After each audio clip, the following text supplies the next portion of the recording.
Welcome back everyone. In this lecture we will continue with the study of finite dimensional representations of sln+1C. So, we actually saw some calculations in the last class. We will continue with that calculation now. So, recall that we have this triangular decomposition that says that n minus direct sum h direct sum n plus is exactly equal to g. So, now what we can do, we can actually take a basis of these things and then put together and then get basis of g. Using that basis of g, using that root vectors basically, we can actually construct the basis of UG, that is the universal uniform algebra.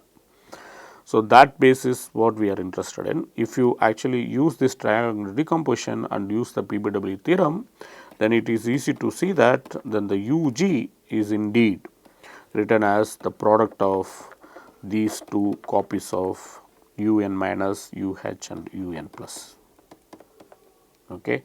So, basically it says that UG is just a span of three type of product of elements. Okay. One is coming from the basis of n minus, another one is coming from the basis of h, and another one is coming from n plus.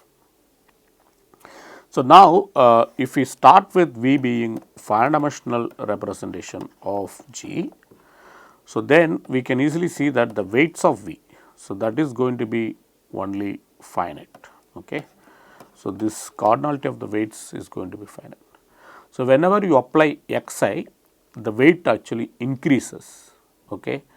So, since weight of V is finite, so we will not be able to apply xi's, so infinitely many number of times. Okay. So, that actually tells you that, so you each time when you apply some xi, let us start with the weight vector V inside V mu. If I apply xi on V, then we increase the weight by alpha I.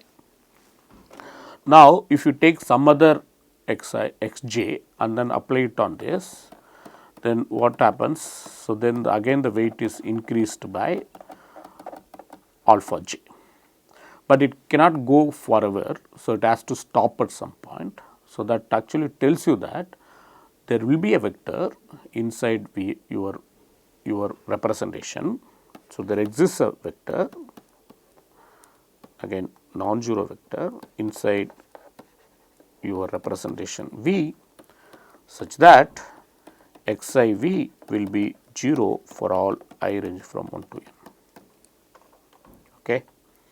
So, such vectors will be called highest weight vectors. Okay. Such vector is called highest weight vector.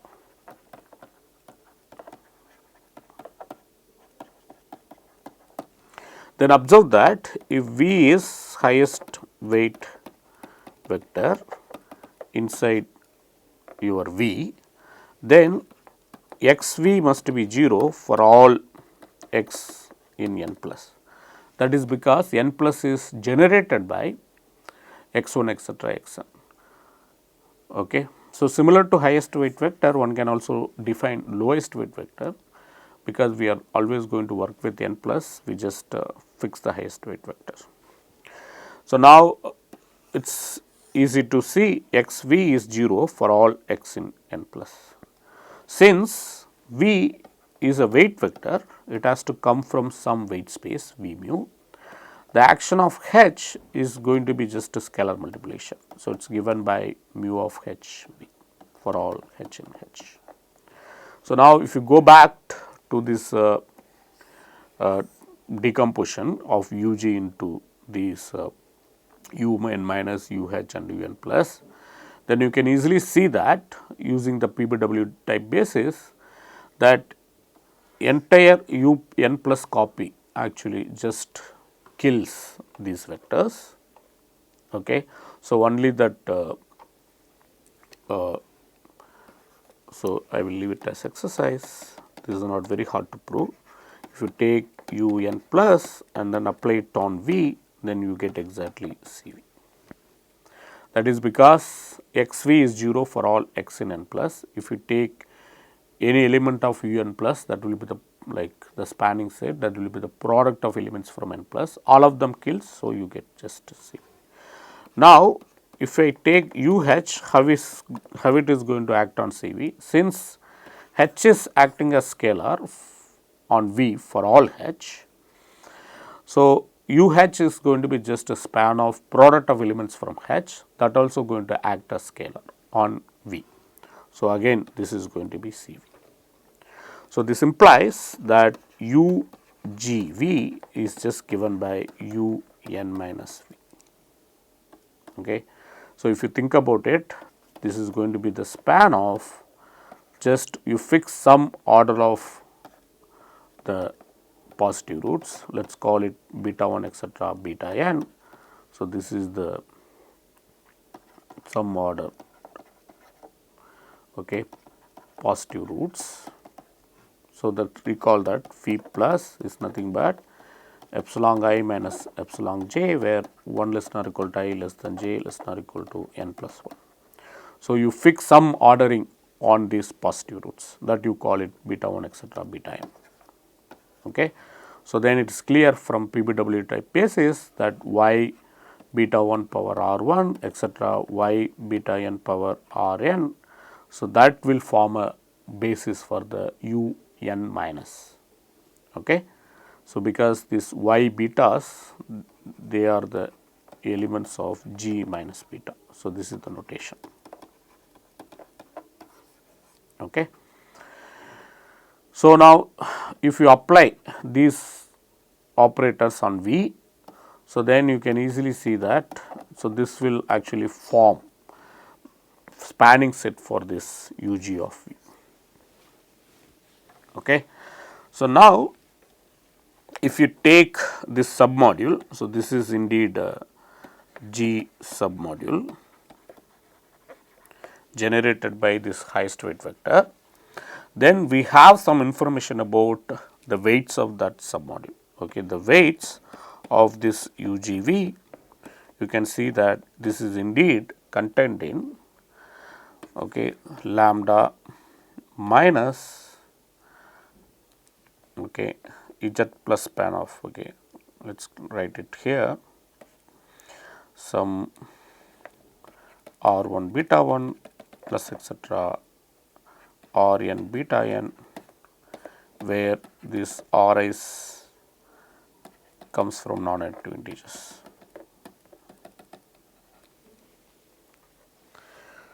Okay. So, basically this is the cone.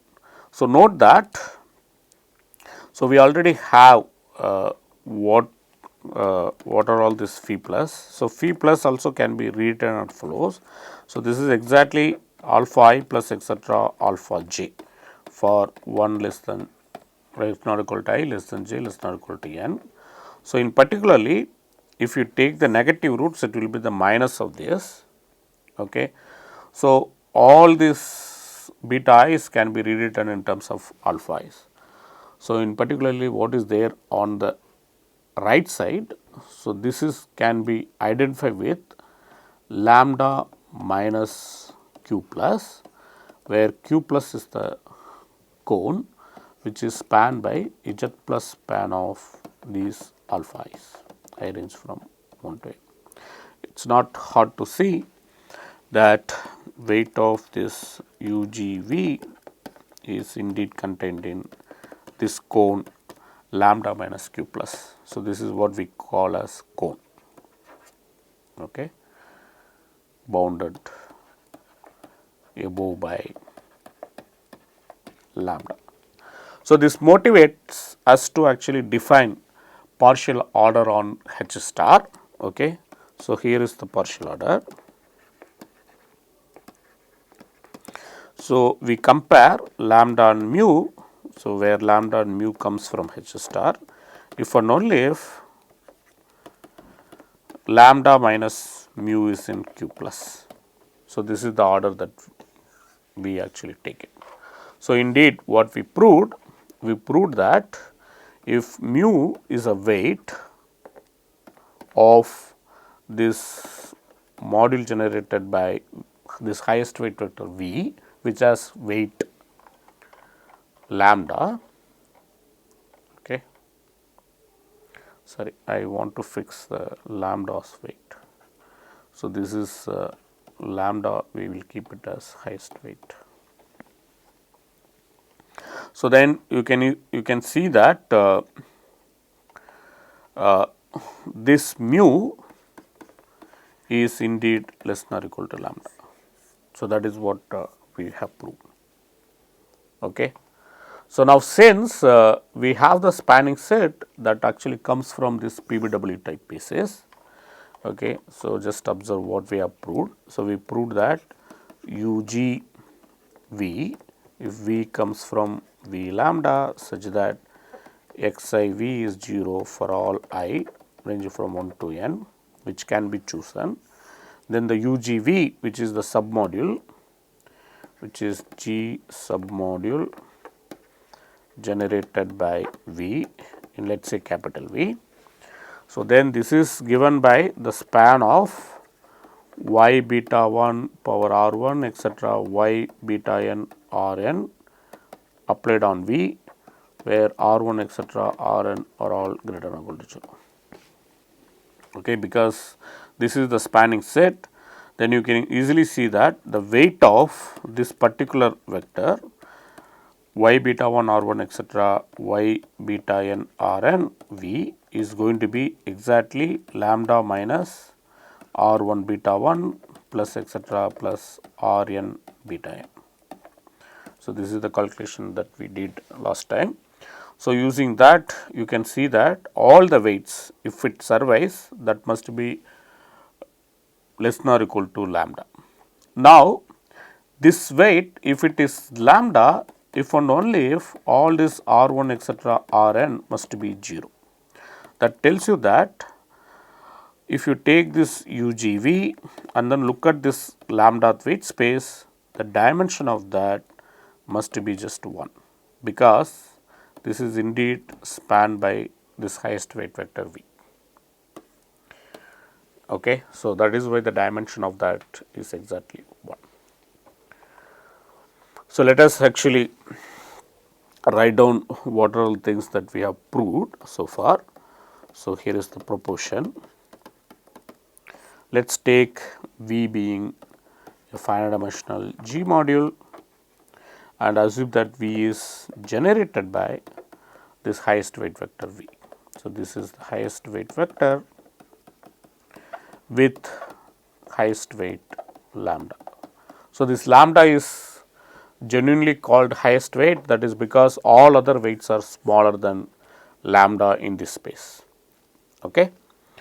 So, now what we have proved? We proved that the weight of V must be contained in lambda minus q plus, and the second thing that we proved, the dimension of V lambda space has 1, and if we take this capital V, so that is indeed spanned by these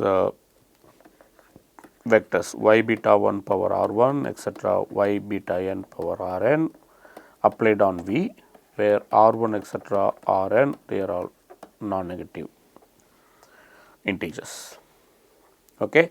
So, from this we will be able to actually get some basis of V theoretically. So, that kind of basis we call them PBW type basis. Okay. But in practice it will be very difficult to find such basis even for type A, which is sln+1. Okay. So, now if we think about it more, we can also use SL2 representation theory and conclude something more about this highest weight lambda.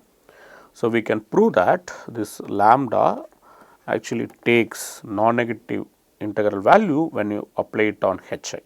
So, this lambda of Hi is going to be in Ez plus for all I ranging from 1 to n. So, let us see how one can prove this. So, let us take again this SL2 copy.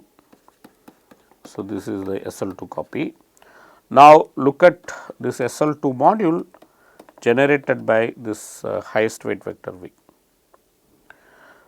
and note that, so So, this is exactly given by the span of just yi powers applied on V, okay, where r is greater than or equal to 0. So, because xiv is 0 and hiv is going to give you some lambda hiv, okay, hiv is going to give you lambda of hiv. So, the only thing that remains is just yi powers. So, that is what you get. Since this is a finite dimensional space, so this is a finite dimensional space. So, using the SL2 representation theory, we can easily see that this must be an irreducible representation. Okay. So, this is supposed to be irreducible SL2 representation. So, that is easy to verify. So, using that we can conclude that, okay, so this representation must be isomorphic to some V of m, okay, and this m must be non-negative integer. And since the weight of this yi power r v is going to be lambda of hi minus 2r. So, this lambda of hi is going to be the highest weight for the SL2 action. So, that means this m must be exactly lambda of hi, there is no other option. So, that forces that this must be non-negative integer for all I, okay, lambda of hi must be non-negative integer. So, such weights we call them dominant, okay. So, here is the definition of dominant weight. Those lambda inside H star is called dominant if lambda of hi is nothing but non-negative integer for all I range from 1 to n. If lambda of hi just integers, then we call them integral. Okay. So, these are special integral weights which are called dominant. And what we indeed proved, if we start with this highest weight module, okay, a finite dimensional representation is said to be highest weight module if it is generated by some highest weight vector, and again it corresponds to the highest weight, let us say some lambda. So, then if we have a highest weight module, then indeed what we proved, the corresponding highest weight must be dominant weight, that is what we have proved. Okay. So, now let us actually translate this dominant definition in terms of the epsilon I basis.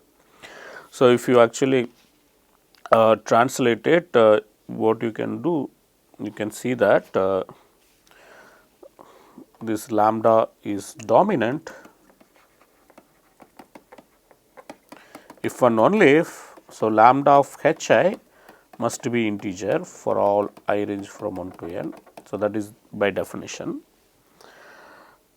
So, this actually same as saying if you write lambda in terms of the epsilon I basis,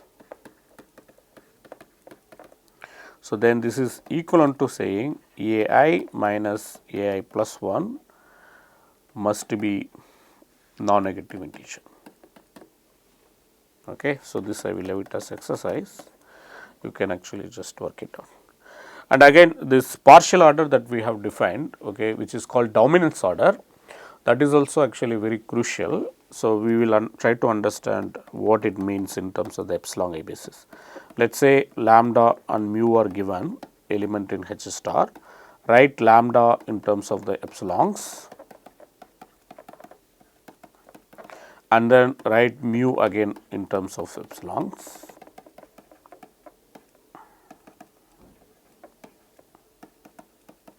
So, then lambda is greater than or equal to mu if and only if by definition lambda minus mu is in the q plus, which is the z plus span of alpha I.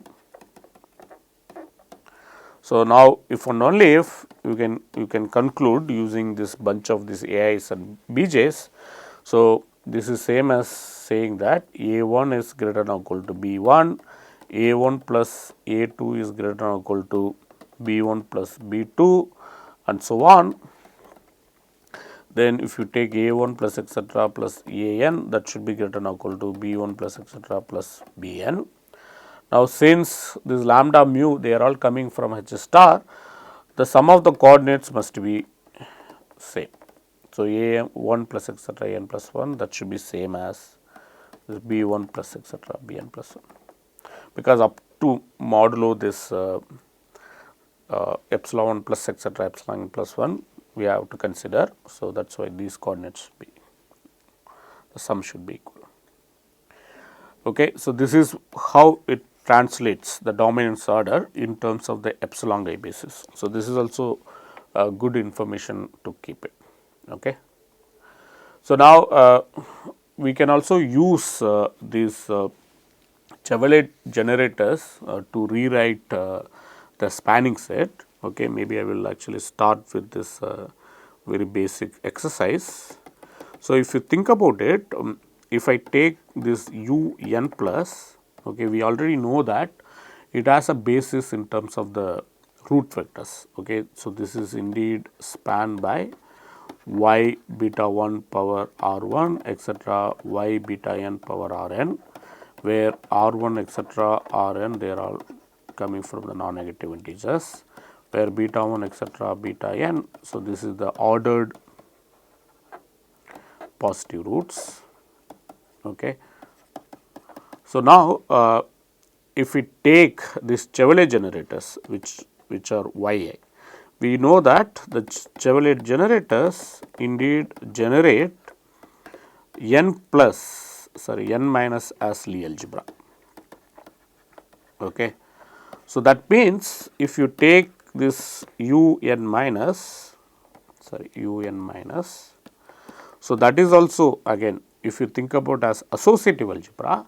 So, this also should be generated by these yi's, because any y beta that will be given in terms of the actually the Lie right norm Lie word in terms of yi's, that is easy to check. So, now any Lie word, okay, or the Lie right normed Lie word, Lie monomial, you can also write it in terms of the regular monomial. So, if you use this kind of change of basis, then you can easily see that. So, this is also indeed spanned by, so this yi1 etc. yir, where I1 etc. IR comes from this 1 to n. Now, R can be greater than or equal to 0. So, I am not actually indeed claiming that this is indeed a basis, so but one can actually say that this is indeed a spanning set, and it is actually a very nice research problem to find basis out of these words. Okay. Because there are some relations that are there inside your n minus. For example, if you take yi applied on yi plus 1, so that is going to be actually 0.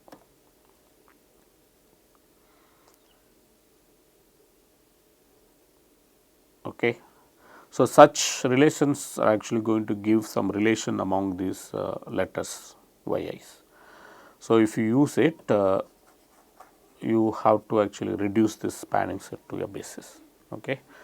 I guess we still, so one can actually kind of, like I said, some Grosvenor basis type of ideas to get the basis out of these words. Okay. Maybe that can be discussed elsewhere.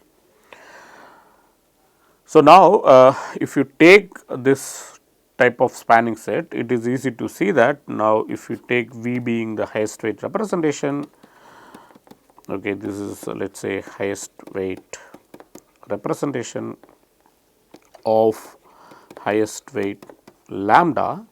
So, then this is again given by the span of yi1 etc. yir applied on V, where r greater than or equal to 0 and I1 etc. IR comes from 1 to n. Now, using this spanning set also we can actually conclude whatever we have proved so far. Okay. All the information that I wrote it here can be proved using that spanning set as well. Again, it is a very difficult problem to find basis using these words. Okay. So, in some sense these yi's they are the lowering operators, okay, in terms of the crystal basis. So, we have some understanding of basis that comes from these type of elements, okay, but we do not have much information about basis that comes from this PBW type basis. Okay, so this is actually indeed tells you about highest weight representations. So, what we want to ultimately prove, okay, so to classify actually finite dimensional irreducible representations. So, we are going to actually say that it is enough to classify finite dimensional highest weight representations. So, at least we will actually make the one way statement. So, here is the proportion. So, if V is a finite dimensional irreducible G module, so then V is a highest weight representation. Okay.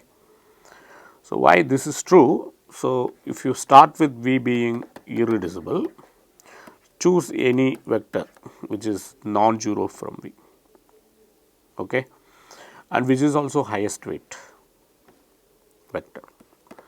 So, choose vector V in V lambda which is highest weight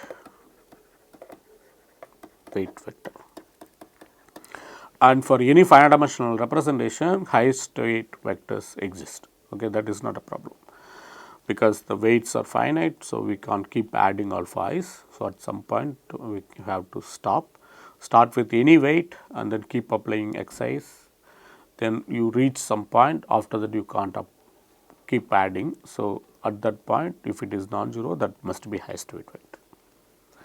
So, now if you choose this, then it is immediate that V must be exactly given by this UGV which is UN minus V.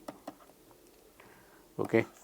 So, that is because this is non-zero submodule. So, since this is a non-zero submodule, so V must be equal to UGV because V being irreducible. So, that tells you that any given finite dimensional irreducible module must be highest weight module. Okay. So, the converse is non-trivial fact. So, we will actually use the action of Casimir element to prove that the converse of this proportion is also true. That is, if V is a highest weight representation of G, then V must be irreducible. Of course, everything about finite dimensional representation. Okay.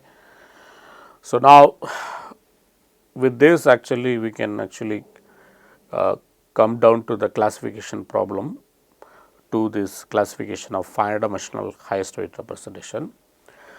So, for that we will use the theory of D.N. Verma. So, he actually constructed this universal highest weight representation called Verma modules nowadays, and then we can identify any given highest weight representation as quotient of these Verma modules. Okay. So, we will see the construction of Verma modules in the next class, and then using that construction we will actually classify all finite dimensional irreducible representation of sln+1C. So, after that we will try to understand the characters and is there any closed formula for the characters and so on. Okay, I will stop here. So, we will continue in the next class. Thank you.